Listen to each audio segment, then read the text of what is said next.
Good evening. நம்ம next பார்க்க போகிறது வந்து பார்த்திங்கன்னா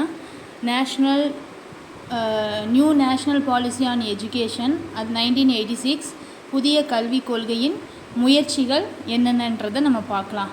ஃபஸ்ட்டு வந்து பார்த்திங்கன்னா ஆப்ரேஷன் பிளாக் போர்ட், அதாவது கரும்பலகை இயக்கம் தான். செகண்ட் வந்து பார்த்திங்கன்னா தொடங்கப்பள்ளி ஆசிரியர்களின் கற்பிக்கும் தரத்தை உயர்த்துவதற்காக நாடெங்கும் மாவட்ட ஆசிரியர்கள் கல்வி பயிற்சி நிறுவனம் திறக்கப்பட்டுள்ளன. அதாவது நம்ம தொடக்கப்பள்ளி ஆசிரியர்களோட அந்த தரத்தை வந்து நிறைய வந்து குவாலிட்டியை வந்து நல்லா வந்து இன்க்ரீஸ் பண்ணணும். ஸோ அதுக்காக டயட் அப்படின்னு சொல்லிட்டு நமக்கு வந்து பார்த்திங்கன்னா ஓப்பன் பண்ணியிருக்காங்க. டயட்னா என்னது? District institute of education and training அப்படின்றது நம்ம சொல்கிறோம். நெக்ஸ்ட்டு வந்து பார்த்திங்கன்னா இந்த நேஷ்னல் லிட்ரஸி மிஷன், தேசிய கல்வி அறிவு வந்து பார்த்திங்கன்னா அதுக்கப்புறம் தொடங்கினாங்க. இதில் வந்து பார்த்திங்கன்னா மேல்நிலை பள்ளியை பற்றி நம்ம கொஞ்சம் பார்க்கலாங்களா? ஹையர் செகண்டரி எஜுகேஷன் இதில் வந்து பார்த்திங்கன்னா நிறைய வந்து பார்த்திங்கன்னா கல்வி குழுக்கள் வந்து பார்த்திங்கன்னா மேல்நிலை பள்ளி கல்வியை வந்து நிறைய பரிந்துரைத்தன.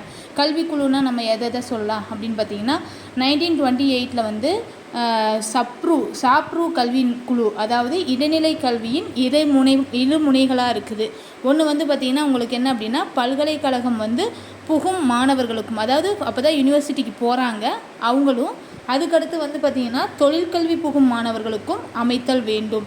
தொழிற்கல்வினா என்னது? ஒகேஷ்னல் குரூப் இல்லைங்களா? அந்த ஒகேஷ்னல் குரூப் போகக்கூடிய அந்த ஸ்டூடெண்ட்ஸ்க்கும் இந்த கல்வி வந்து கொடுக்கணும் அப்படின்றத சொல்கிறாங்க.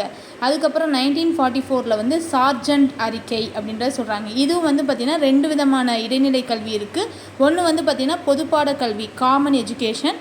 அதுக்கடுத்து வந்து பார்த்திங்கன்னா தொழில் சார்ந்த கல்வி அப்படின்றது ஒகேஷ்னல் குரூப்புன்னு சொல்கிறாங்க. நெக்ஸ்ட் 1952 to 53 வந்து பார்த்திங்கன்னா டாக்டர் ஏஎஸ் முதலியார் கல்விக்குழு.